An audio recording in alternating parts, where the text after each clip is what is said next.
Conclusion inevitable.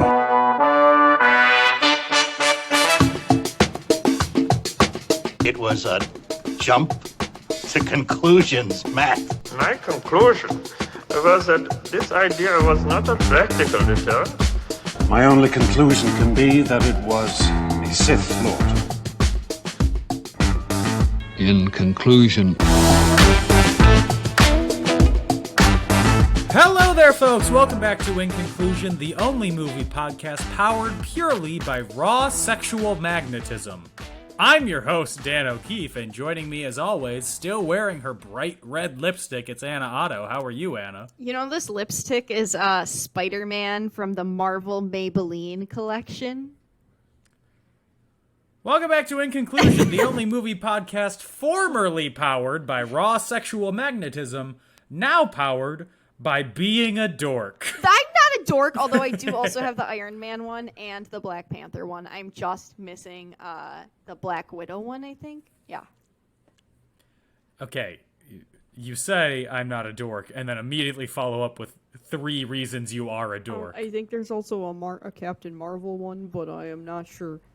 I still am not a dork. Actually? Anyway, I'm good, Dan. How are you? I'm very tired. We're recording this on Wednesday. The Bucks won the finals yesterday. Good for her.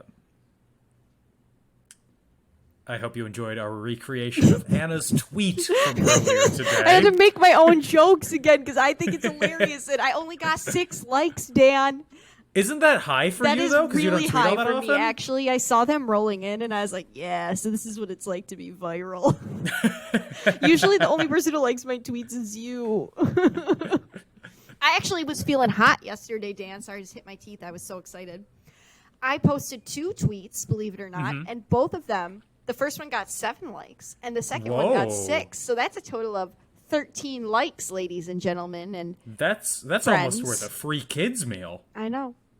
The first one was about me and Gage working from home together. I saw that one, too. Go check them out. I'll say my my brain. Say my Instagram. My Twitter handle later.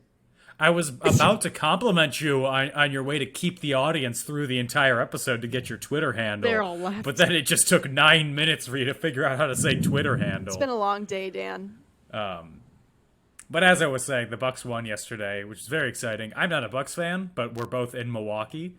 I am a big basketball fan. However, the Chicago Bulls are about as relevant as former New York City Mayor John something or other from the 50s. Good very job. Relevant. Thank you. I'm great at metaphors. So we got back from watching it at the bar at like 12:30 and went to sleep at 1. And then I had to get up at 5:30 for a meeting today. Gross. So I am running on 4 hours of strong sleep. You have like international meetings, don't you? Yes. Yeah. All of my coworkers except for my boss are out of the country. Most of them are in India.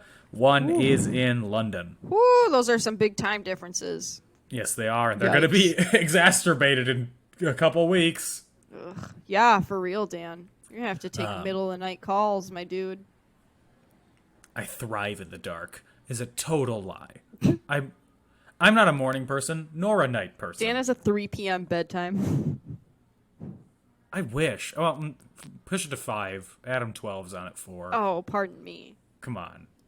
I can't miss my stories. Your stories, your programs. You're like my grandpa. If you don't have your DVR, what are you going to do? I don't know.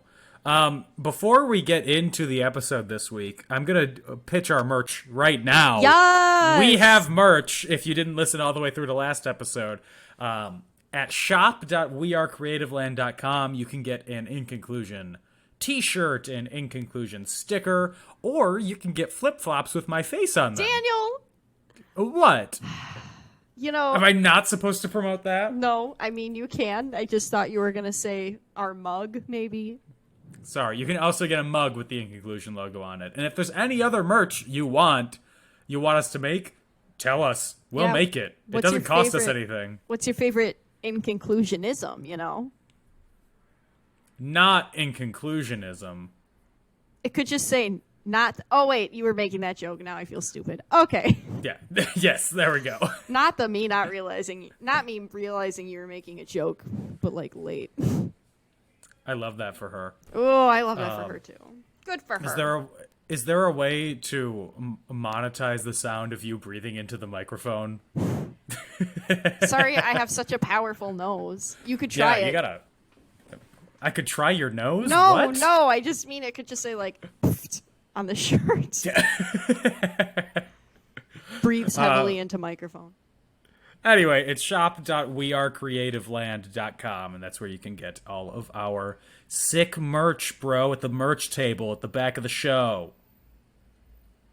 Anyway, the movie that we're talking about today is the first one that Anna and I have watched in person together. Yes.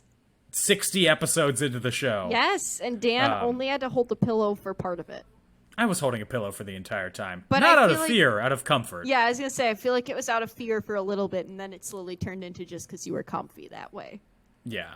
The movie that we're talking about is Split, released in 2016, written, directed, and produced by M. Night Shyamalan, starring James McAvoy, Anya Taylor-Joy, Betty Buckley, Haley Lou Richardson, Jessica Sula, and M. Night Shyamalan as a man who loves wings. Jay. His name is Jay. His name is Jay, and he loves wings. He does. I think all of M. Night Shyamalan's characters in all of his movies are the same person, and are also not written. I think he just finds a scene that he wants to be in and joins in. I would agree with you. I think I mentioned this to you in person, but I'm going to say it here too. M. Night Shyamalan never looks the way I expect him to. Yeah, because he looks so normal. Yeah, just like a he regular looks person. like a big old nerd. I expect, no offense, M. Night Shyamalan, but I expect you to look a little cooler, I guess. I expected him to look kind of like Marilyn Manson, macabre-esque. No. Act like Marilyn Manson. M. Night Shyamalan is not a terrible person by all That we know of. all measures that we know of. He is a totally normal, fine person. But just based on like the movies that he makes and like the image that you would think that a person who makes those kind of movies would have, he'd be like goth or something. Going right along with, saying the wrong thing. I'm just going to say this right away too. Okay. Dan and I are not psychologists. We both didn't fail, but didn't do good enough to get a credit in our first AP Psych class. So we had to take Psych in college, Psych 1001. Neither one of us majored in Psych. No, as you can see, it was our passion. So this movie did have some connotations when it came out and some backlash from mental health communities. And I think anything we do say or anything we discuss is not a scientific fact. It's just our opinions. We do not know anything besides what it might have said. I don't know. I never really cracked open a textbook. Sorry, Mom. Inside my Psych 1001 textbook. But yeah, I mean, I think it's something to discuss. I think it's something that's actually really interesting about this movie is, I feel like interesting is a bad choice, but like it's something that gives this movie character is the heated discussions that came up as a result of it. Yeah, I understand why those discussions happened. I tend to fall into the opinion that this is a superhero movie, and I don't expect them to be realistic. And I think the main issue is that they gave James McAvoy's character a disorder that is a real world disorder, and didn't say that he has like phlebtonium disorder or something. Not phlebtonium. Because I don't know how you could watch this movie and ever think that dissociative identity disorder is like that, because it is not realistic. None of this is it's a movie.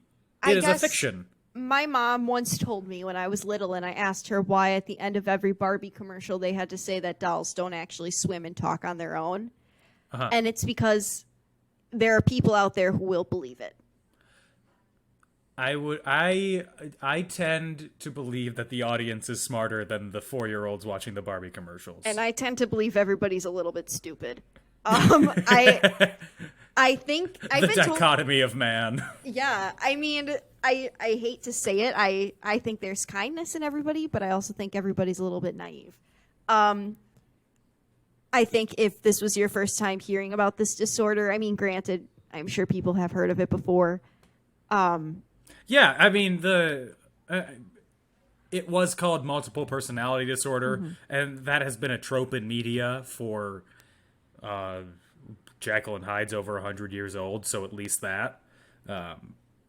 Sorry, you said that, and it immediately took me to David Hasselhoff singing the Jekyll and Hyde theme tracks from the musical in Germany, where he's very popular.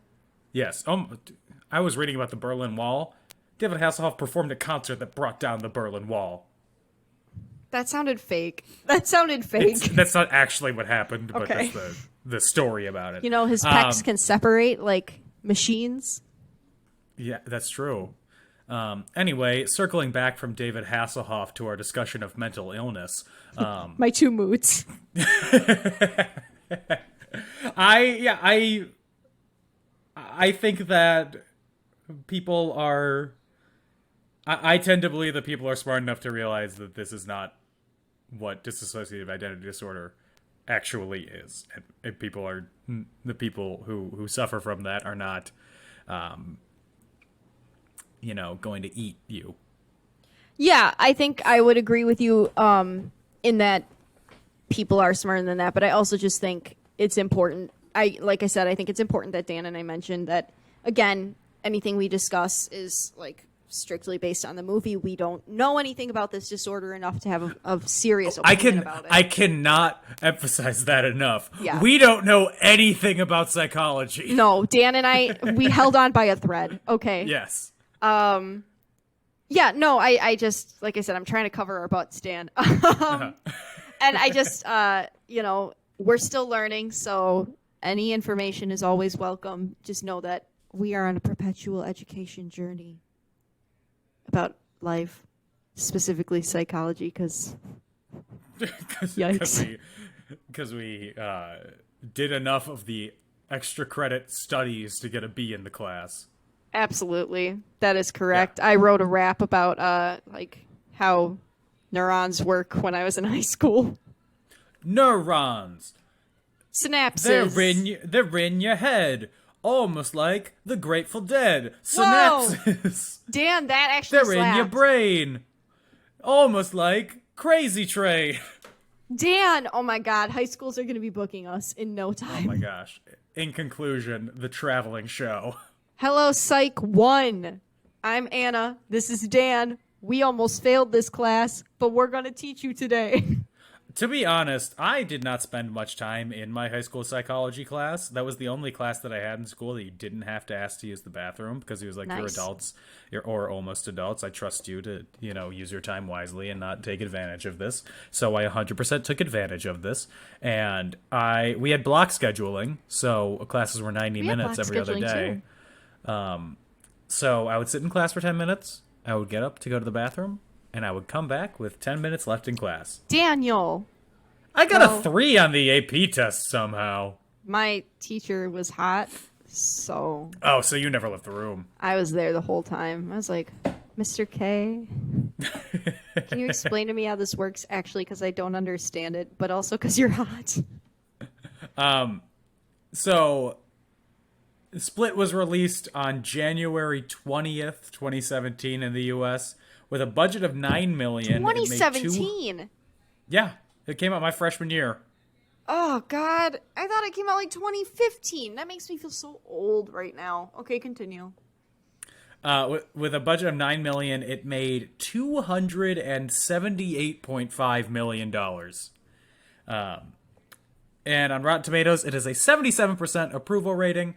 The critical consensus says Split serves as a dramatic tour de force for James McAvoy in multiple roles and finds writer-director M. Night Shyamalan returning resoundingly to thrilling form. I'm just going to say it right now. James McAvoy kills it in this role. These multiple roles, he really shows off his acting chops. Not that I ever thought he didn't have any, because he's famous and successful. But he really shows off his talent for the craft, in the craft. Yes. I mean, anyone who is talented enough to star in a production of Macbeth set in a 3-star Michelin restaurant, I believe, can do anything. Whoa. There in 2005, there was a BBC broadcast of Shakespeare Retold of Macbeth that was set in a 3-star Michelin restaurant owned by celebrity chef Duncan, with Joe Macbeth as the sous chef and his wife, the maitre d'. Goodbye. Not Joe Macbeth. Oh, goodness. Yeah. Toby Kebbell was in it, too. Wait. Who was James McAvoy? Was he Joe? Yeah, he was Joe Macbeth. Oh, Joe Mackers. Joey Max. Joey Max. Unfortunately, he was not nominated, James McAvoy, not nominated for any major awards for his performance in this movie. He was nominated for Best Actor in a Movie at the MTV Movie and TV Awards. That's an award, Dan. That's a major award. And he won Best Actor at the San Diego Film Critics Society Awards. Well, you know what they say. I mean, like, horror and thriller movies are oftentimes not branded for awards. I mean, I think it was... Get Out is the only one that has crossed over since yeah. The Sixth Sense, basically. Yeah, it's so hard for thriller and horror movies to get... And even then, wasn't it branded as a comedy? Get Out? Yeah, I'm pretty sure it was That nominated. was just the Golden Globes, because the Golden Globes are really stupid. Yeah, so I think people are afraid to nominate horror movies because they come from such like a campy, over-the-top background that when people try to make them into, like, dare I say, art. I mean, I did just watch all of the Conjuring universe movies, Dan. And those... Are they art? Arte, one might say. That's art with an E. I understood that. What does that mean? It's like art, only fancier. Oh my gosh. Hop off yourself. You know, I was swirling a glass of wine while watching those. Pinky's out. No, I don't understand. How did the devil make them do it? It is obviously the artist's... it's the artist's intention to make us think more after watching the film. Quite. So it's delectable. This is the mouth feel of a fresh living room carpet. Yes! That was me watching those movies. And then also dancing to Dancing in the Moonlight, which is the closing theme for Annabelle Returns.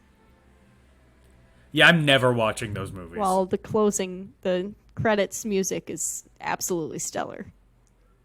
I'll just listen to Top Loader if I need to hear it. Okay. So let's get into the movie. The movie starts out with everybody remembering that time that they were at a birthday party in high school that they did not want to be at. Triggering, truly. I mean, not in high school for me, but it very much gave me last year of middle school where your parents are still making you invite everybody in the class to the party. And you get invited to a girls' pool party, and they're like, okay, fill out this sheet, and we'll see who knows the most about Sarah, changing her name to protect the innocent. Oh, wow, you're going really specific on this memory. I can't not- wait for you to slip in a detail for people to do a scavenger hunt to figure out who you're talking about. Yeah, well, I don't think anybody knows her. We were never really friends. But then everybody's like, okay, now let's correct and see how many people out of this list of 20 of Sarah's favorite things that you got right, and I got none right. And then my mom picked me up, and I was like, I'm never going to another one of her birthdays again because none of my friends came. They're all like, oh, I'm sick. Sick of Sarah. I was like, can somebody, like, you know, give your girl a heads up next time? So it's not just me in my one piece, like, pretending that I have a friend. Never.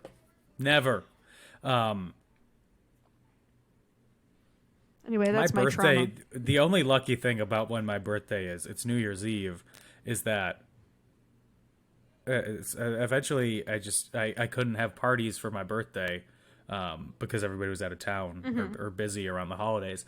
So I wouldn't have to invite the people that I didn't like. You know, one time, I'm not trying to outdo you. This reminded me. Sounds like you're trying to outdo me. Well, I think this will make you laugh. One time when I was in middle school, again, I had a birthday party, and it was on the cusp of when people were starting to think I wasn't cool anymore, you know? That same time I had just mentioned to you. Bless your heart.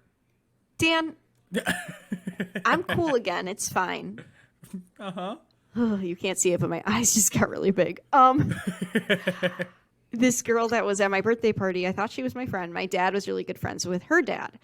And she called her dad in the middle of the night during the sleepover. We were all asleep. My parents were in their room. All the girls were in the living room, right? Standard. Yeah. And my dad is a really light sleeper. And he wakes up because he hears the door opening. And That's he terrifying. runs out to the living room because, like, he's like, there's these kids out there. Like, I'm scared. I got to go protect these kids. Yeah. And he gets out there, and this girl called her dad, my dad's friend, to come pick her up because she, quote unquote, wasn't having fun and thought she just could leave under cover of darkness.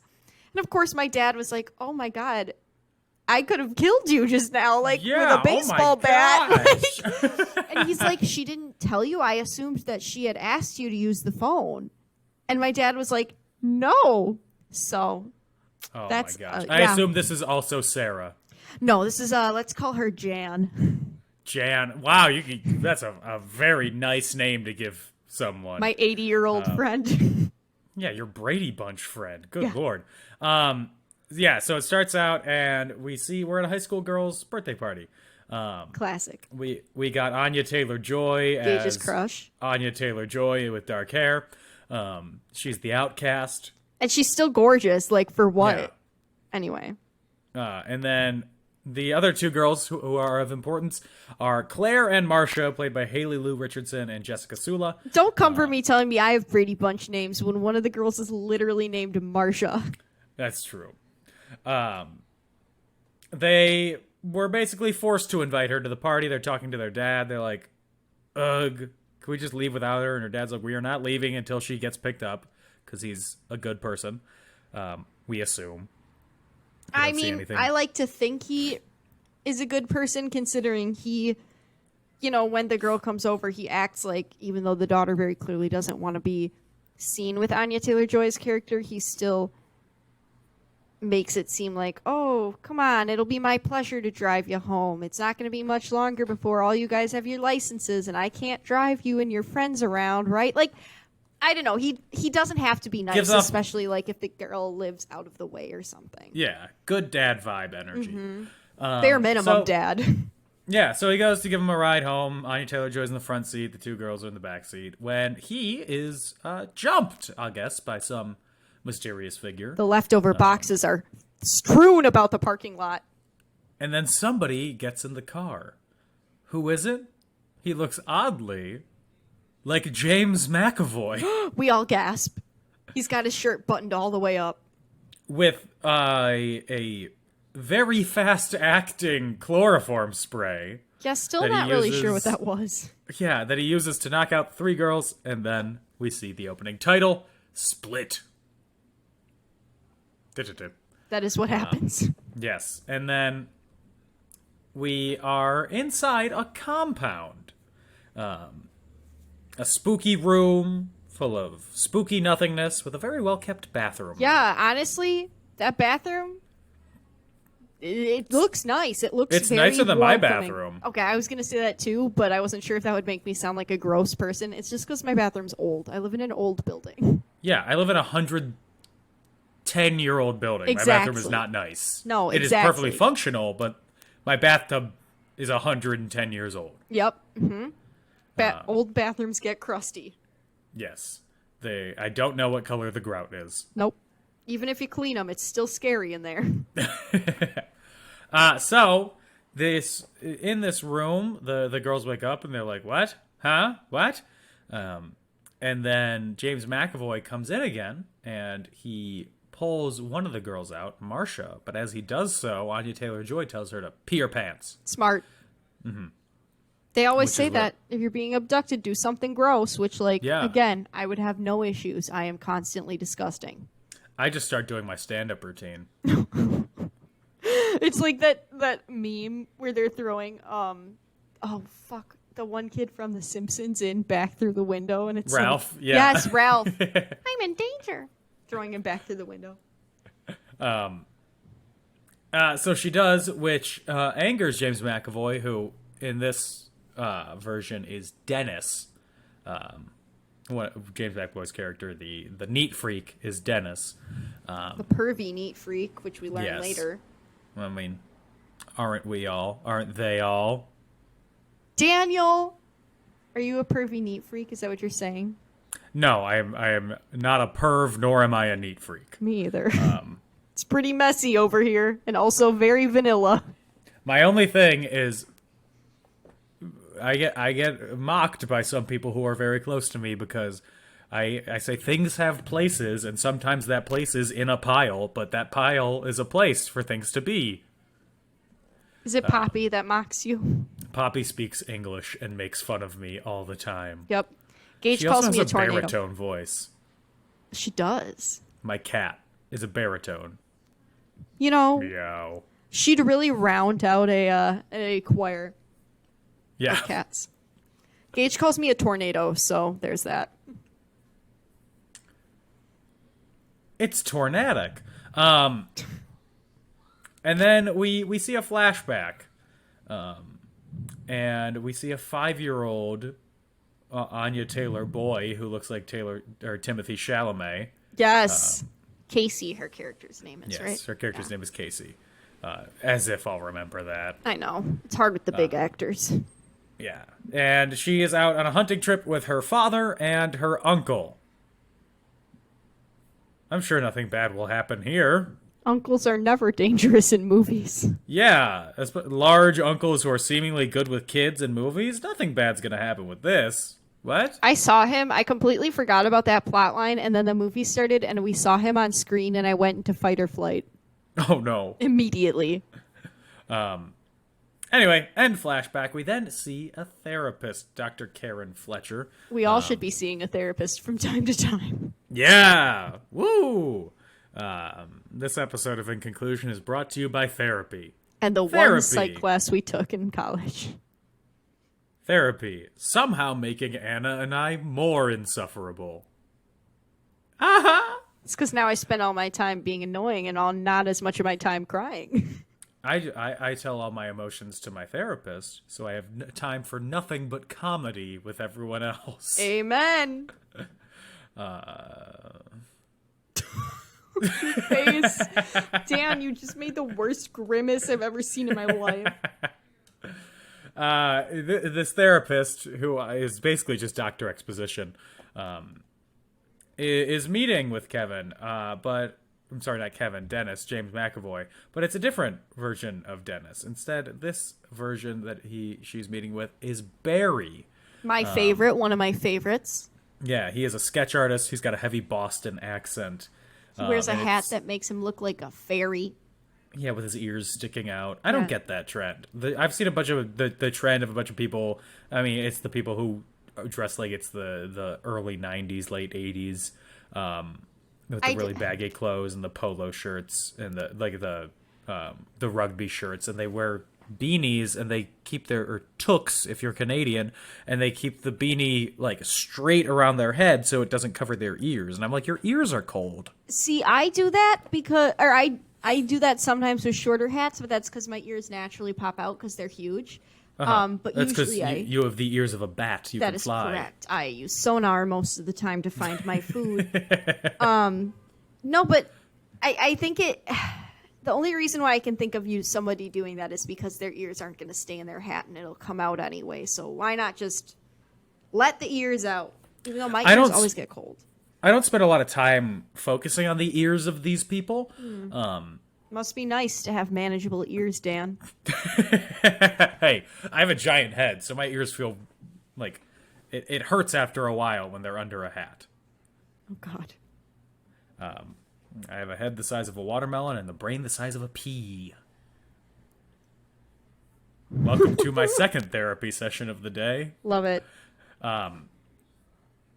So it is here that we learn that all of these are alternate personalities, alternate people basically living inside of one person.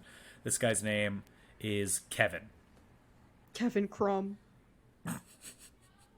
That is a name that That's you a are- bullyable name, not that I bully. Yeah, you are. That is the universe forcing you into the victim. Mm-hmm. As my dad would say, he was branded with the nerd stamp.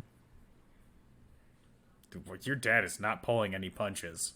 Oh, my dad was not a nerd in high school, but he never lets me and my mom forget that we are big old nerds. And the therapist, she sees a news report about 3 girls have gone missing, and that Claire's father, he's not dead. He's alive. He was just knocked out and the car was stolen. I mean, you'd think he was behind the car. I can't remember. I mean, I don't think they show you if he backs out or if he pulls through the spot. It would have been really funny if he went to back out normally. You just hear ka-thunk, literally, ka-thunk, and then you keep going. Oh, God. I mean, would have made sense to me, but yeah, I would have assumed.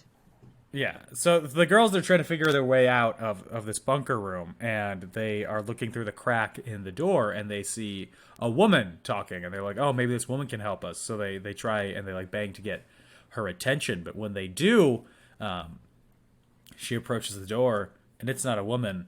It's just James McAvoy in a skirt and high heels. It's another one of his personalities. And he's looking great, if I do say so myself. Harry Styles has nothing on him. I know, literally. The costume designer for this show walked so that Harry Styles could run. And this is Patricia, another one of Kevin's personalities. And she assures them that nothing bad is going to happen to him. Patricia is a sketchy hoe. Patricia is Dolores Umbridge when she's still putting up the front at Hogwarts to be the dorkiest that I have been. The chuggiest that I have been? Absolutely not. We're not using that word on this podcast. You know, my mom knew that word before I did. It's probably because she saw it in the New York Times. Probably. Or she heard it from the children at her school before she retired. Oh, that's true. So, the therapist, she's on a Skype call discussing her patients. Skype really fumbled the lead here. Yeah. They really lost out. Everybody, who'd have thought, you know? Yeah. Everybody going up through basically 2020 January was like, Skype. Everybody uses Skype. Skype is the thing to do. And then Zoom came out.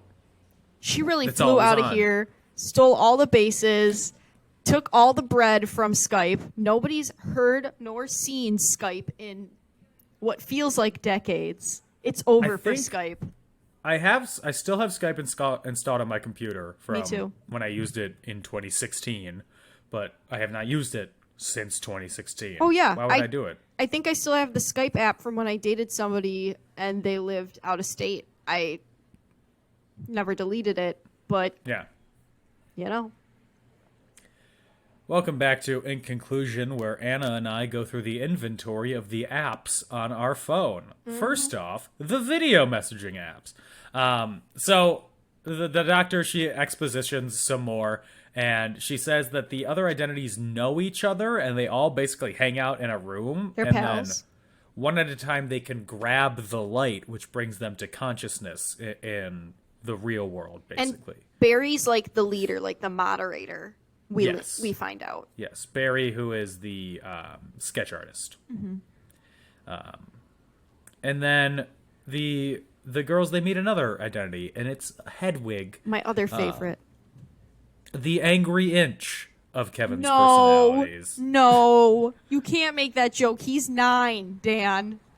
I don't know what that show's about. I just know the title. It's about a male to female transition that Does it get botched? Yeah. Ah. You're Well, left Hedwig's with an a angry child. inch. Yeah. Hedwig is a 9-year-old boy.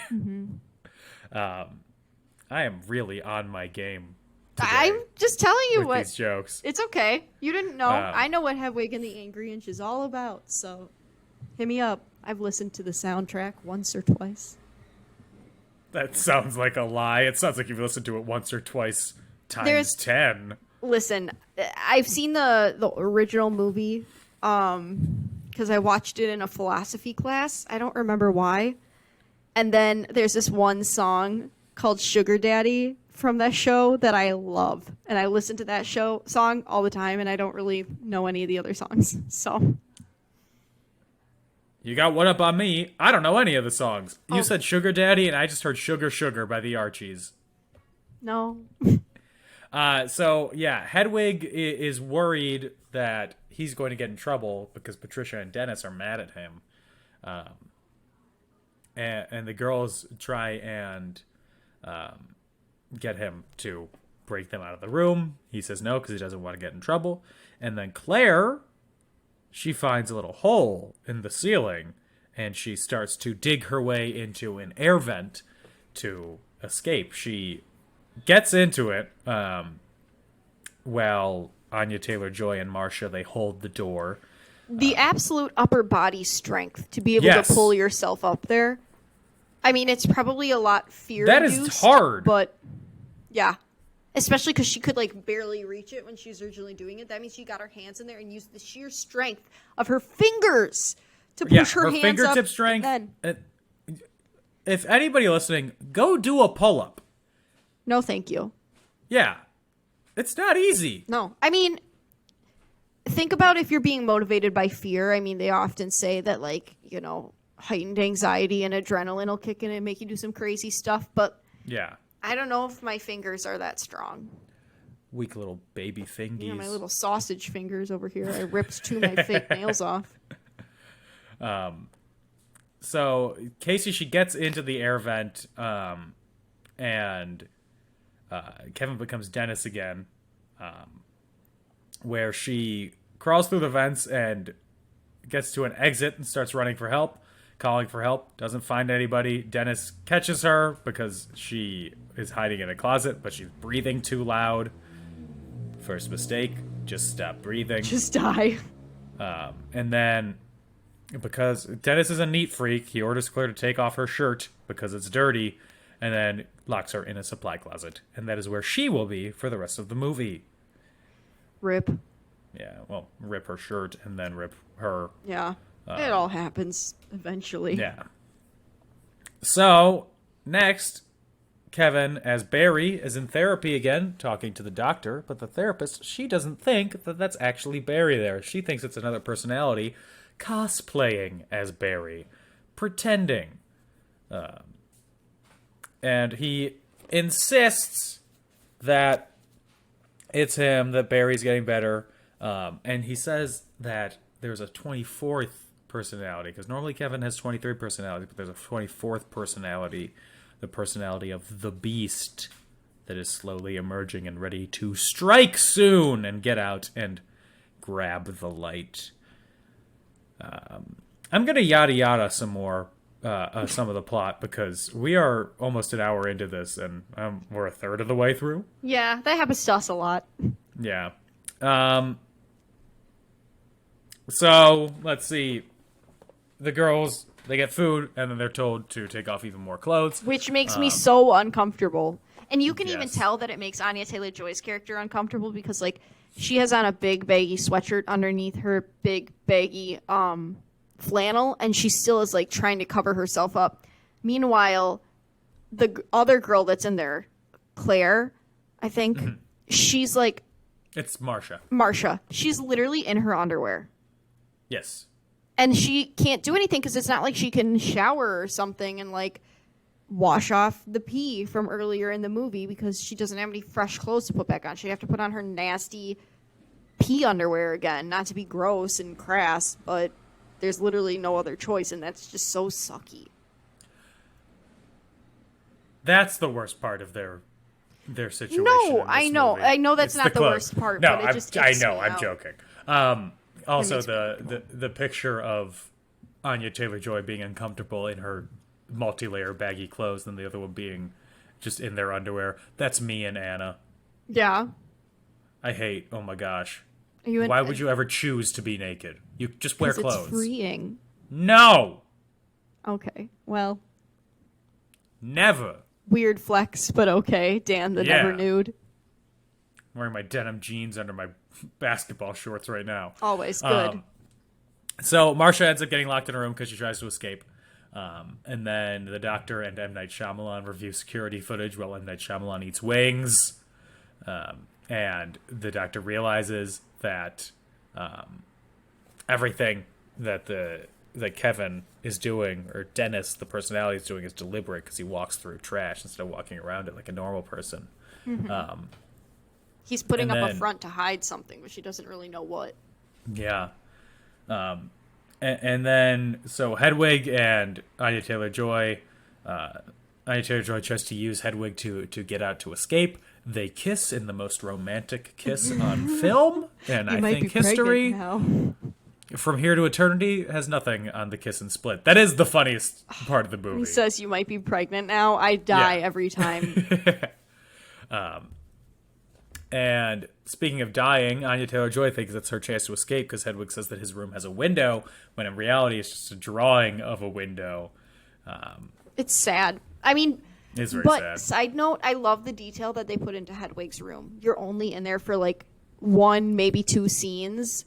Mm-hmm. But like there's a million drawings on the wall. Above his bed is a collage of boobs, which also makes me laugh every time. Like it's so good. Like you can see that, like, you can assume that all the other personalities have rooms like this too, where they keep all their stuff and they just, it's like probably as detailed and designed to a T like that.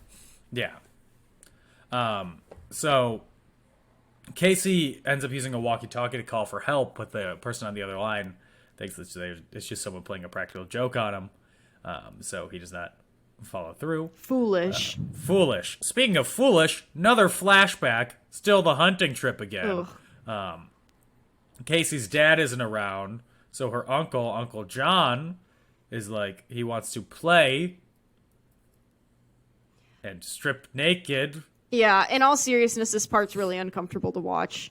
You don't see anything, but just the implications are very uncomfortable. Yes, absolutely. Oh my gosh. I felt like I needed to take a shower after just, like, thinking about the plot. Yeah, I could tell you were getting uncomfortable, Dan. That is the part that made me the most uncomfortable. Not any of the, like, the gore or anything that happens. Yeah, no. Just this. Yeah. Yes. Let's move on, shall we? Why? Why would we ever? You know what they say, you have to live uncomfortably. So let's talk about this scene for 45 minutes. Let's live uncomfortably somewhere else. You know, maybe a topic we are qualified to discuss. Yeah. I'm reading the synopsis from IMDb to go over this, or following it. I'm going to read this next paragraph in the synopsis word for word. Oh, God. Okay. Claire and Marcia attempt to escape using a wire to unlock the door from the outside Marcia's room. They are unsuccessful. That's all it says? That is the paragraph. There's a lot more. It's like it happens for quite a bit of time. It's like 7 minutes of them trying to open a door with a clothes hanger. And behind the scenes is me yelling, "You need to have made that hanger have a smaller loop." Yeah. So the therapist, she goes to Kevin's home to greet them in person, which is always a mistake. Mm-hmm. House calls always meet in a neutral location. Yeah, especially when you're dumping someone. Anyway. I thought this was going to lead to a story. No, my mom once told me that. Oh. If you're going to break up with somebody, do it somewhere where you can tell them somewhere to leave. In public where yeah. No, where you can leave if you're uncomfortable, or like, anyway, I'm not dumping anybody. Gage is stuck with me for life. Anna, we should record our next episode together in a park. Daniel, absolutely not. So yeah, the therapist, she's at the house, and she's talking to Kevin about the Beast some more, and then the Horde, which is the name given to all the multiple personalities, which is a little dramatic. Yeah, I think why not like the Super Friends? I kind of got the vibe. Now, I don't know if I'm interpreting this correctly. I thought that was supposed to be like the name for like the Beast, Patricia, Dennis, and Hedwig, and then the rest of them were just like not included in that. Like Dennis and Patricia wanted to give themselves some spooky name. Yeah. But again, yeah, that's not, I mean, tread lightly. You know, I would have if I was the one writing this, if I thought I was going to refer to the whole group, I would have, also been like, why don't we call them, like, the super fun, cool posse, you know? Bunch of cool guys. The cool cats. The crazy crabs. The killer crab. Karen, she's terrified, and she ends up finding Claire trapped in her room. But Dennis, he pulls Karen away before she can help. Yeah. He gasses her. Yeah. While this is happening, Casey, she finds a laptop while she tries to get online. It's not connected to the internet. Of course not. Oh. Whoa. That was a little weird. Woo. We've been doing this too long. We have. We're finishing each other's Sandwiches. Jinx. Jinx again. Love is an open door. Straight to the beast. Yeah, so Anya Taylor-Joy, on this laptop, there are videos of all of the multiple personalities discussing basically who they are. One is really into philosophy, specifically ancient philosophy. He's way too smart for me. That personality, I'm like, sir, please. I like how the personality traits that we see from these videos are person really into ancient Middle Eastern philosophy, Teen. and diabetic woman. Yep. And Barry. We see Barry Yeah, again. and Barry. I want to see Barry on a season of Say Yes to the Dress. Not Say Yes to the Dress. What's the one that Heidi Klum hosted? Project Runway? Oh, yeah. That would be good. And then, so Dennis, he goes to an abandoned train car to transform into the Beast because his father was killed on a train. I wonder what that means. Wow. I don't know. And we like kind of, I think this is the part where we kind of see that like after his father passed away, his mom became beat very him. abusive. Yes. Yeah. Which again, a lot of times people with this disorder form it because it's a way to protect yourself from specific trauma.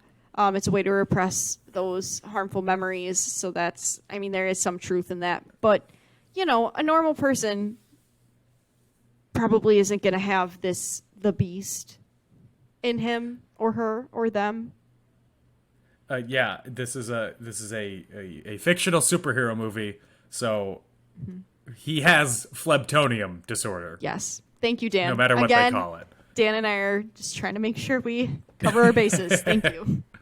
And so the Beast is what he comes back as, and he's stronger. He is transformed. Anna, are you okay? Yeah. You look in distress right now. I stretched. This is the second time this has happened to me. I don't know what's going on, but lately, every time I do like a big stretch and like put my arms back and try to like stretch out my chest, my sternum cracks and it scares me. Ooh. It feels nice, but it always takes me by surprise. Yeah.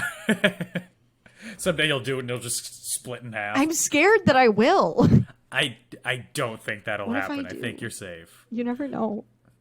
Anna, this is where your therapist would say you have a very active imagination. Yes, and? So the Beast, he's big, he's strong. He is a big boy. And he's got a hide or a skin like a rhinoceros. Nothing And he's gets through very it. veiny. Yeah, like me. Not a fan. Sorry, Dan. How dare you? It's a little spooky. How dare you?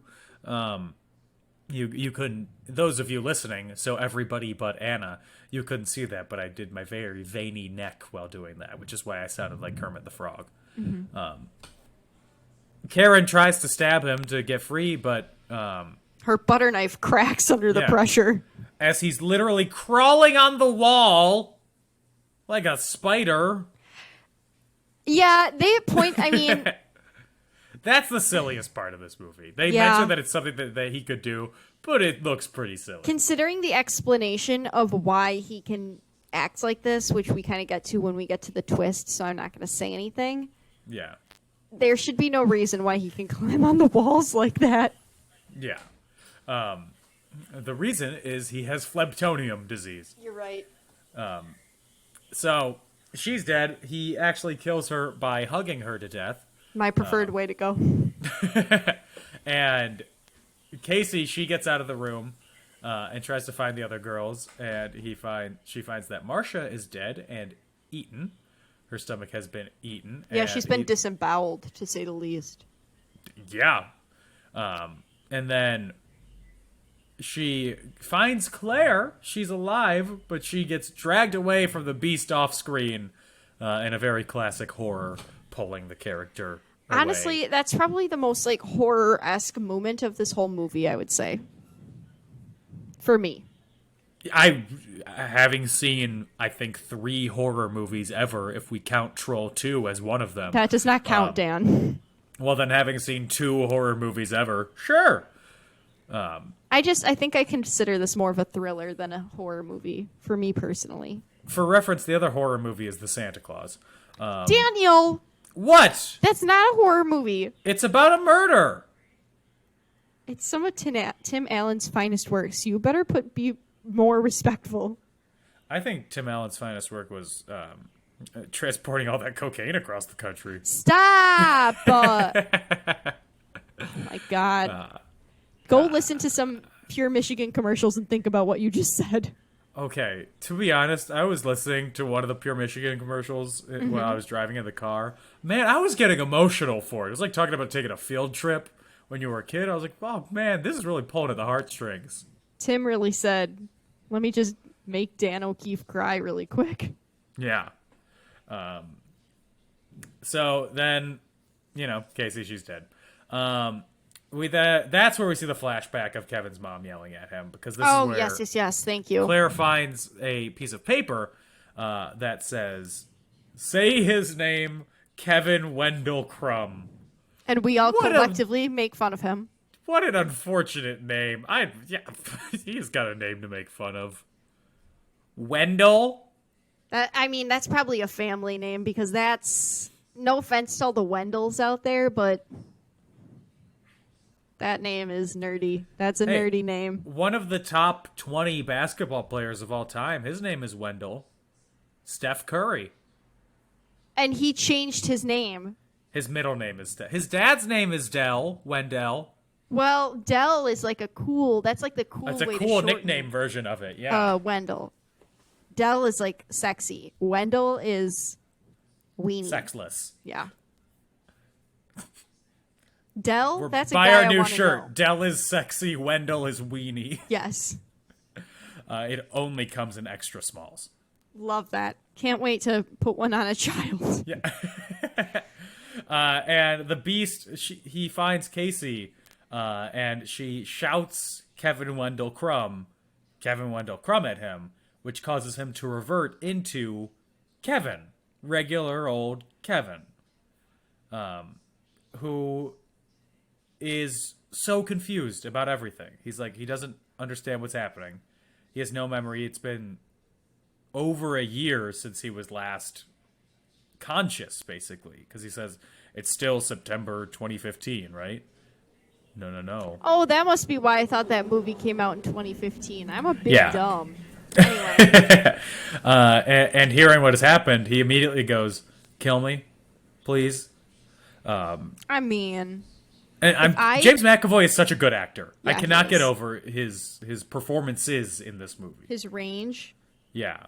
especially like, again, in the last scene when he's switching into 3 different characters right in front of us. It's so smooth and it's so good.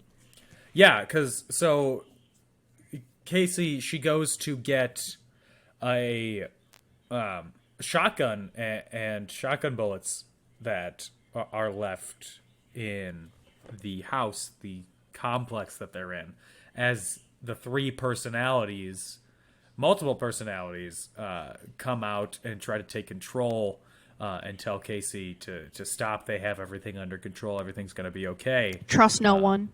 Yeah, I especially don't trust the personalities controlling the person who just said to kill him that just ate 2 people. I mean, I get why he wanted to be killed, though. Like, not to be dark or anything, but I probably would have said the exact same thing.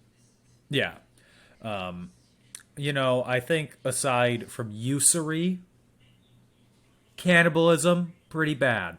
Yeah, it's up there. For sure, it's up there. Usury, mixing of fabrics, Are you and freaking cannibalism. kidding me? I was going to ask you what that meant. Usury is now not I mixing feel of stupid fabrics. again. No, usury is not mixing of fabrics. Oh. Usury is charging interest on loans. Okay, Mr. Bible over here, Mr. Jesus Christ Superstar. Jesus Christ. I bet you never ate a Superstar. shellfish either. I haven't. Really? Do you just not like fish, or? No, I don't like fish. I had shrimp over the weekend. Anna forced me to try some shrimp. I've had shrimp before. I don't like the texture. I ate some again. The flavor was fine. I hated the texture. That's fair. It's like eating weirdly rubber. smooth, yeah. Yeah. I tried to describe eating sushi to someone once, and apparently I made it sound really unappetizing, even though I was currently eating sushi and eating it and describing the texture.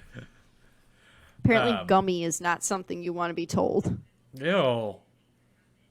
Am I wrong? I've never had sushi, so I don't know. Oh, I really like sushi, so. So Casey, she finds the gun and starts loading the shells.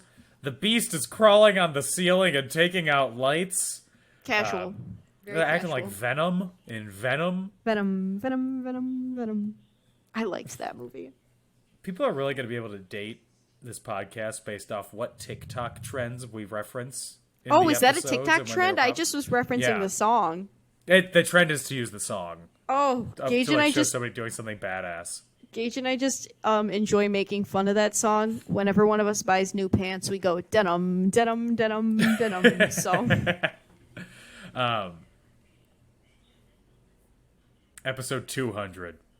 The 9-hour spectacular about Venom. yes, There's way less content I have for that. I thought it was fine. it'll be great. Don't worry. And the beast attacks Casey. He rips her shirt and bites her leg. Owie. And then she locks herself in a cage, much to the joy of Papa Roach. Goodbye. She's shooting at him, and she runs out of bullets without killing him. Not that he's been shot, but he's fine. They're And barely penetrating his skin. Sorry to use the word starts- penetrating. It was fine. It was fine the once. It was the twice that got it. Penetrating. Ooh. Should I say No- penetrating? Okay. That's my ASMR for the day. Penetrating. Ew, Dan. There's a podcast I listen to where anytime that somebody says the word deeper, another person on the podcast just goes deeper, deeper, deeper. I kind of like that. That was kind of cinematic. It was. So she's out of bullets, and the beast starts bending the metal on the cage to get at Casey and presumably eat her. He looks the way I do when I'm trying to open a bag of chips, but my hands are a little wet and I can't get the bag open, and it's just stretching. And then he notices a lot of self-harm scars on her body. And then we see another flashback. The worst, each of these flashbacks gets worse and worse. And I think that Correct. this is the worst of them all because it's a flashback to Casey's dad's funeral where her uncle says that he's going to take care of her moving forward, which is so deeply unsettling. Oh, it's disgusting. absolutely She's still terrible. 6 at the time when this happened. Not 6. Yeah. But probably A young child. 10 at most. Not Yeah. even. And so the beast, seeing these scars, he proclaims that Casey is pure-hearted because those who have not gone through trials and tribulations cannot be pure-hearted. They are impure. But those who have gone through struggles and trials, they are pure-hearted. Which, in a different movie would be a good message. It could be turned into a good message, but this is not a message movie. This is not a message movie. No, it is most certainly not. I The feel message like in this movie is do not get phlebtoniasis or whatever I've been calling it. yeah, the message in this movie is help your dad put the bags into the trunk of the car so you don't get kidnapped by a stranger. Yeah. And you avoid capture. The end. That's the whole the whole moral. So the beast, Kevin, Dennis, whatever we want to call him, he leaves in case he's alone in the cage. A little bit later, somebody comes down there. It's a a guy that I thought was Bruce Willis. Not all bald showed white up. men are the same, Dan. What? Bruce Much Willis, to- Woody Harrelson? It feels that really guy? good to be the one correcting you on who an actor is for once. I know. It's really It's refreshing. The first time in history. Yeah, I know what Bruce Willis looks like. Not really sure why he's like the one that's stuck, but Probably here we because are. of Moonlighting. The sitcom he was on in the 80s. Yep, that's it. Yeah. Or the fact that last time when Gage and I went to Don's TV repair, Die Hard was playing on one of the TVs, so we were watching it like the whole time. Are you going to look away from it? Die I Hard's did great. to look at my food for like 2 seconds. So this man that comes downstairs, he finds Casey, and he carries her outside to safety. She's been under a zoo this whole time. And the reason Kevin has why a job at a zoo. and the reason why he developed the Beast as a personality is The zoo. oh my god, no, it's because he took on the characteristics of the fiercest animals in the zoo. Oh, that makes so much sense. Skin of a rhino, Diana, climbing skills of what I can assume is a spider monkey, baldness of a dolphin. The fiercest animals at this weird ass Pittsburgh zoo. Yes. It's just rhino, spider monkey, and dolphin. I mean, Put spider them monkey together, is- you get James McAvoy. Yeah, that's pretty spooky right there. So the medics arrive, they take Casey in, and one of the medics says that her uncle is there to pick her up, and Casey just looks with absolute dread at that. It's heartbreaking. She starts to cry. Yeah. Kevin is somewhere. He's in an abandoned house by the railroad, and he is cleaning himself up. The Horde is completely controlling the body, and they said that the Beast will protect them. And then, maybe the movie would end there. But what's that? We cut to a diner. I think it's Mickey's. Yeah, it is. Yeah. And inside this diner, people are talking about events that happened 15 years ago. In fact, the quote is... I need to pull it up, but... Oh my god. It's Well, while such... you do... Oh, go ahead. Yeah. I was just going to say... No. Go ahead. Mickey's is a famous diner that's on a trolley car, I think, in Pittsburgh or Pennsylvania, somewhere in Pennsylvania. I think it's in Pittsburgh. Yeah. Anyway, I just thought I'd share in case people didn't grow up thinking that that was something owned by the Disney Corporation and only find out this year that that was just a famous staple of Pennsylvania history. I cannot find this quote, but it is incredible exposition. The woman says something like, "Hey, this reminds me of that guy that killed all those people and did all those terrorist attacks 15 He had a weird years name ago." too. Yeah. He had a weird name too. What did they call him? Pause. Yes. Mr. Glass. Mr. Glass. You know who says that? Who says Bruce it, Dan? Willis. He rears his bald head. Now, knowing this and knowing how we're doing this, obviously this is a sequel to Unbreakable. But no, there was nothing advertised that this is a sequel to Unbreakable. There was nothing to clue you in, unless you were really good at picking up the hints that they dropped in the movie, that this is a sequel to a movie that had come out 15 years ago. Yeah, and I mean, you don't really... You don't need to have seen Unbreakable to get it. You just won't get the last Exactly. line. Like, I would have been like, what a cameo if I had seen this in theaters. Because, What an like, actor. we were definitely too young for Unbreakable when it came out. Yeah, of 3. Yeah, which means I would have been 8. Like, there's You not would really not have anything... been 8. What? You would not have been 8 when I was 3. Oh, shoot, I did that backwards. I would have been 5, 6, 6. Final You would answer. have been 6. I thought you said 5, so I added 3 to 5. I don't know how old I am, Dan. It's been a long day. Oh, I found the line. This is like that crazy guy in the wheelchair that they put away 15 years ago. And they gave him a funny name, too. What was it? Mr. Glass. Then, oh yeah, You don't hear it, but she says, "Oh yeah." Yeah. Bruce Willis sips his coffee. Yeah. And then we cut to the credits, and that is Split. The music swells. I really like this movie. I'm going to say it again. Unpopular opinion. Or maybe it is a popular opinion, depending on what side of all the controversy you're on. I think it's enjoyable. I think that the controversy of this is coming from a small group of well-meaning but overly critical people viewing this film.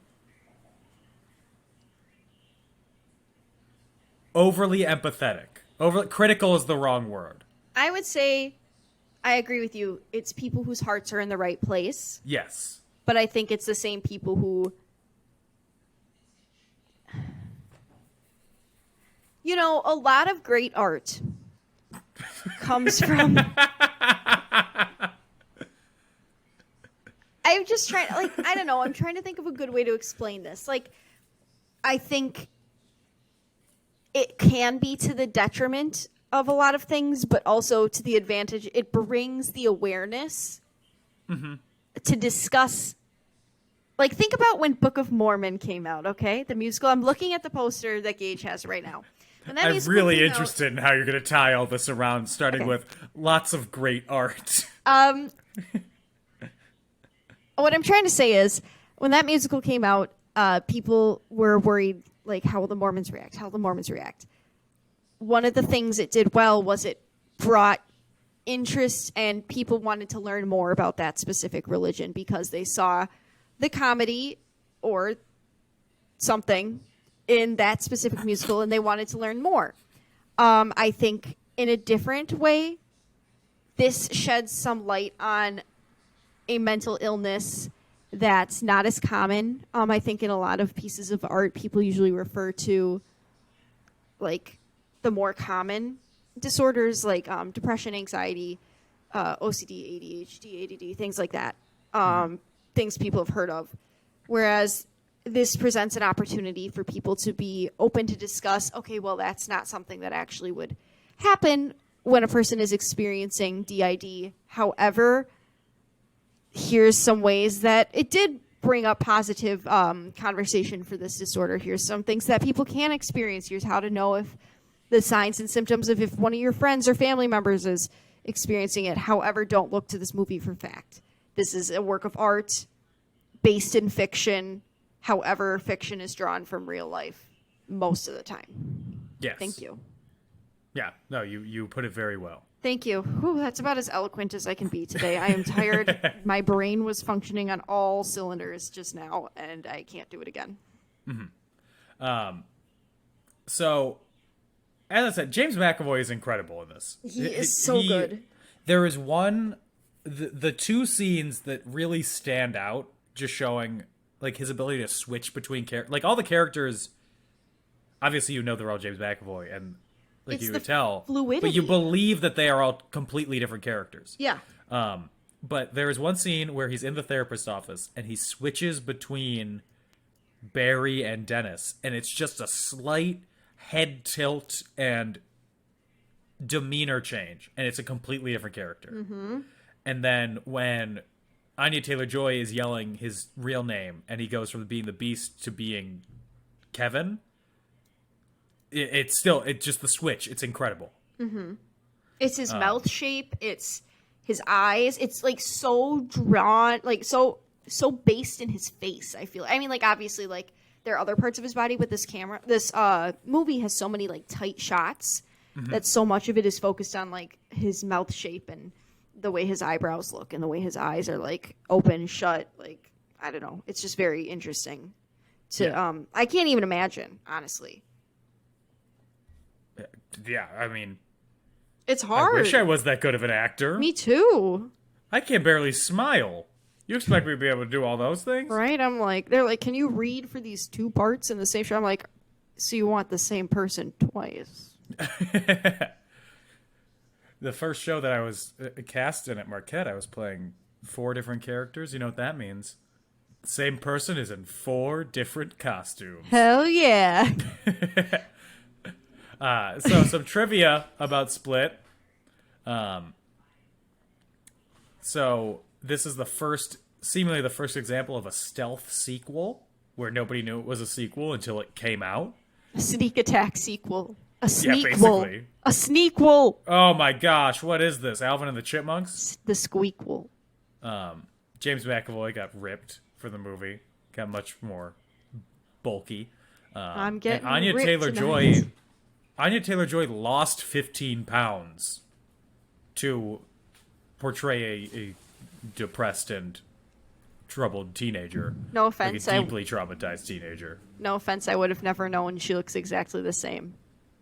She is normally slender. She must have lost it from her feet because I never would have known. Like, Kevin was supposed to be the original antagonist for Unbreakable, but Shyamalan couldn't figure out a way to make both characters work in the same movie. So he took him from that and made Would've Split been. based around him. it would have been so long. So It would've long. been so long. This movie was released in January, which is normally the dumping ground for movies. There weren't really any expectations for it.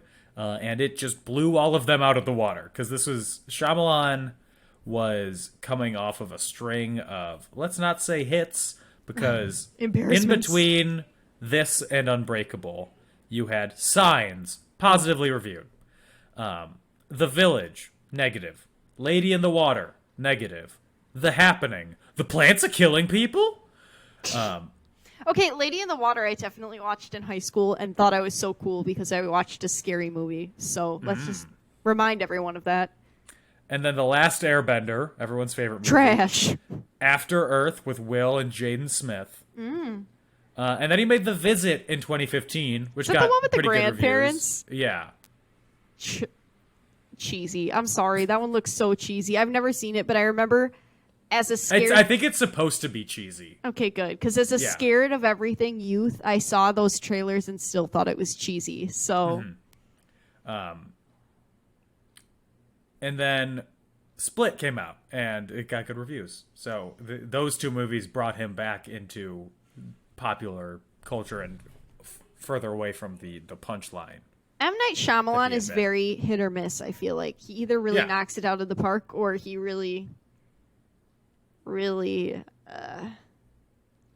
he phones it in, I guess. And then the other piece of trivia is that the movie was originally supposed to star Joaquin Phoenix, who would later play a similarly troubled character in the worst movie of 2019, Joker. I'm This glaring is at your you. Joker origin story, isn't it? Yeah, Dan, except instead of killing you, I'm going to steal your cat. I don't think I'm capable of anything How more evil. dare you? That is the most evil thing you could do. I know. So I already got the red lipstick. this movie was supposed to be part of a trilogy that Devil, which is his movie that came out in 2010, he produced it. But Devil did not do well. So he instead fit it into the world of Unbreakable. I never saw Devil, but I remember the trailer was a elevator shaft falling, like an elevator falling down an elevator shaft. I don't Things remember going it at crazy. all. At all. Yeah, I didn't see it. And then the last piece of trivia is that, so there's a scene where Hedwig does a dance to dubstep music. Oh my god, I love that scene. It's very funny. According to an interview with Anya Taylor-Joy, the dance tells the story of Hedwig going to a club, getting challenged to a dance battle, being attacked and bitten by a zombie, and then turning into a zombie. That's everything. That's everything. I love It is. I love at the end when he does a breakdance pose, but we just He see does. his feet in the air. It's fantastic. I like to think that they told James McAvoy to do a breakdance pose, but he said, my arms are feeling tired, so he just laid on the ground and put his feet up. And then before I want to give my final thoughts on the movie. There's another quote that I want to say. Okay. That I scrolled past, and now I need to find it again. Uh-oh. Here we go. Jay, what health-conscious fast food purveyor did you originally solicit to buy these chicken wings you so lovingly reheated in a minor suicidal gesture? Iconic. And then Jay's one line, Hooters. Jay would go to Hooters. M. Night Shyamalan laughed his little booty off when he was right. He was like, yeah, that's good. That's good. Absolutely. Again, M. Night Shyamalan seems just like a regular guy. Yeah, he really does. It's great. Like I said, it shocks me how normal he looks. Yeah. So I did not like Unbreakable. I thought it was dreadfully boring. I recall the betrayal. Split, I thought was great. I think it is tight. Edge of my seat is the wrong word, but I'm fully invested the whole time, even starting with the opening title credits, which are very well designed. They like Saul Bass reminiscent of They're very his beautiful design style. Mm-hmm. James McAvoy is incredible in it. Anya Taylor-Joy is, and she's not as good as she is in The Queen's Gambit, of course, but she is good as a scream queen in this. And just overall, I think it's it doesn't make sense. I don't care if it makes sense. It makes sense for the movie, so it makes sense for me. So I think it's good. I think it's a very enjoyable movie. Good. I'm Yeah, just that's glad. it. Like, I'm just glad you liked this one because I really like this one. Yeah. And I know that's selfish, but it's true. No, of course you want. I always want people to like the things I like. Why do you think I keep recommending Quiz Show? Do not make that noise. I know you like it. You saw it. I was there I watched with you. it with you. That's correct. And you didn't dislike it, which is all that I care about. That is correct. I didn't dislike it. So, would this movie be better, worse, or the same with Jonathan Taylor Thomas as all of the men, all of James McAvoy? I'm going to say it right now. Worse. I don't think there's anybody else that could do this. I mean, no offense. I think there are some people who could do it. Name one. I want to know. If you didn't have Daniel Day-Lewis is too old.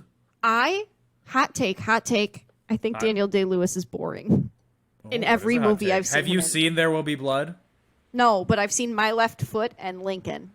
Oh, well, yeah, you watched him in the boring movies. They were both boring. He's very entertaining in There Will Be Blood and Gangs of New York, where he's just an insane person with a mustache. Well, me and my two boring films think he's a bad actor. I'm trying to think who else could, what living actor could do this. Not Leonardo DiCaprio. No, so many of our famous actors that we love today are maybe a young DiCap could have. Maybe. A young Denzel Washington? Maybe. I feel like everybody's Tom Hanks couldn't. Sorry, Tom. No. Johnny Depp is could not. too lovable. All of Johnny Depp's characters are the same. All of Tom Hanks's characters are the same. There, I said it. I mean, you're not wrong. And I'm saying this full well knowing I love them. Christian Bale? Who? I'm sorry, Christian Bale? Mm-hmm. I don't know if I know him good enough to give a rating, but maybe. One of the characters would have to be Batman, though. That was Patricia. I can't do a Batman voice. Just pretend that's a Batman voice. That was Patricia. Thank you. Where are the other drugs? Oh, God. Swear to me. Yeah, it is a very short list of actors that could play this role. Mm-hmm. Obviously, you know. And I feel Ed Harris. I feel like we mentioned when we were watching the movie, or maybe Gage and I had discussed this at a different time. Sometimes life blurs together for me. Mm-hmm. Do you think they could have made this movie work by having different actors play each of the personalities and then have it revealed at some point? That they're all the same person? Like we're person? seeing them through their view of how they view themselves. I don't think it would have worked as well. Me either. Because I don't like there isn't really the twist before the fact that it's an Unbreakable sequel twist. There isn't really a twist, which No. I think works a lot better for the plot of this movie, because that would seem very contrived. It would need, I think it would need to be written differently, like incredibly. It would have to be a perfect script to be able to do that. True. Okay, I just wanted to know Yeah. what you thought. If you thought it was even like possible. not Mr. Megorium's Wonder Emporium thing, but I know exactly what you're talking about. I can't remember where what it's Heath Ledger called. had died during filming. Yeah. And they replaced and they like used different actors to finish it. I forget what it's called too, but it's Yeah. similar to that. Yeah. That title. Would this movie be better, worse, or the same with Jimmy Stewart as Jay? Holders. Holders. God, I can't. Holders. It'd be the same. No, it'd be worse. I think that's a role that only M. Night Shyamalan was born to play. Yes, it was written for him, by him, with him, and in him, in the unity of the Holy Spirit. Oh my God. Do you have anything else about the movie before you give a score? I just really like this one. I remembered it the clearest out of all the movies, out of all three of them, I should say, not out of every movie I've ever Out of seen. every movie ever. Yes. No, I just think, for me, I just really enjoy this one, and I think that's because as I've gotten older, I've begun to like thriller, darker movies a lot more. I like this movie just because there are so many aspects of it that are still kind of funny and still kind of cute, but it covers a lot of deeper, darker topics, and it's approachable. Yes. You know, because sometimes I feel like a problem that I run into with deeper, darker, more artsy movies. Deeper. Thank you, Dan. Is that sometimes I think they have to be really intense and really like not serious, and also like you have to be 100% smart on top of your game to watch them, and I think that's not fair. And I like that this movie, because it is supposed to be a superhero, supervillain, whatever movie, is much more approachable and much easier to watch and understand without it having to be like a thing. I mean, there's nothing wrong with a movie that you have to think a lot about, but sometimes it's nice to watch a movie that's deep without having to be too crazy. It's still thought-provoking, though, which I like. Yeah. But I know I can't think of an example right now, but there are those movies that you watch it and you walk out and you're tired after watching it because you were thinking so much. And those are good, but I like to watch movies with my brain off sometimes. Yeah, sometimes I want to just enjoy the ride. Yeah. It's like the meme of average blank fan, and it's like a very disappointed dork versus average blank enjoyer, and it's just like a model being like, oh, this was good, splendid. I feel like I'm often the average enjoyer. Rating time. On a scale of 1 to 5 inches between Anya Taylor-Joy's eyes, what do you give this movie? Ooh, you are Gage's mortal enemy. He thinks she's so hot. She's very attractive.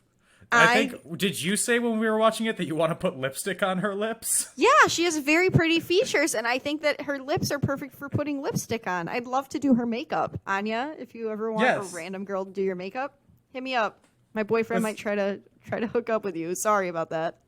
Listen, I'm not saying the distance between her eyes is a negative or anything. It is just her most notable feature. True. So, I would give this movie what do you give it?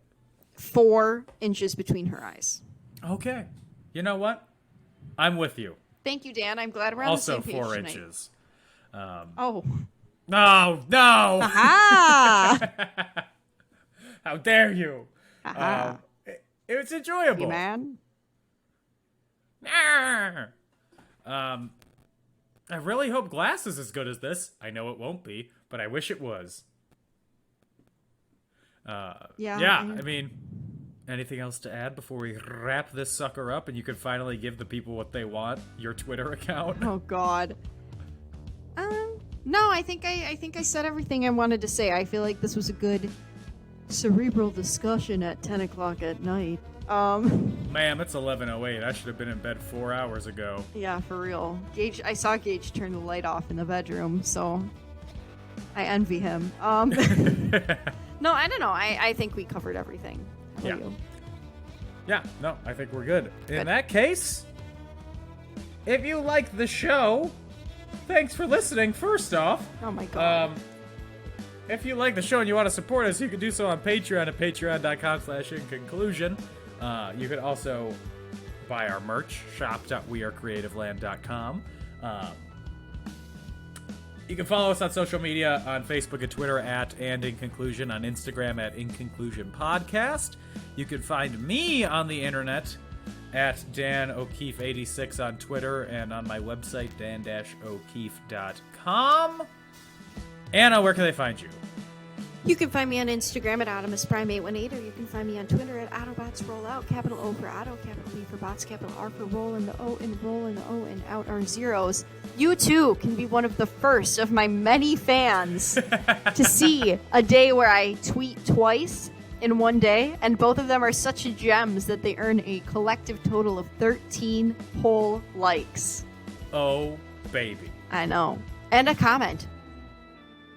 Whoa, that's engagement. Yeah, what can I say? We will be back next week talking about the last of the Unbreakable Split Glass trilogy. Does this have a name? Yeah, it's a train thing. I can't remember what it's called, though. Gage told me it has something to do with the Unbreakable train. The East Rail 177 trilogy. Yeah, that's the one. That's a silly name. Yeah. So we'll be talking about glass. So tune in next week for that. In the meantime, everybody stay safe, have fun, and get vaccinated. Bye-bye. Bye.